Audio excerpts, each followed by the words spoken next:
اور یہ شیعوں کی کتاب کشف الغمہ فی معرفت الائمہ، اس کے اندر یہ روایت ہے، حضرت امام باقر رضی اللہ تعالیٰ عنہ سے پوچھا گیا کہ حضرت تلوار کے اوپر مینا کاری کرنا یہ جائز ہے یا نہیں جائز؟ تو امام باقر فرمانے لگے اس میں کوئی حرج نہیں، یعنی جائز ہے۔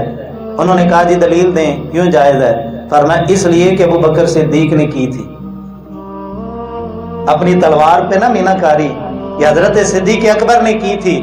اس وجہ سے جائز ہے۔ تو راوی کہتا ہے میں نے پوچھا جی آپ بھی ابو بکر کو صدیق کہتے ہیں؟ تو امام باقر وہ راوی کہتا ہے میری یہ بات سن کے نا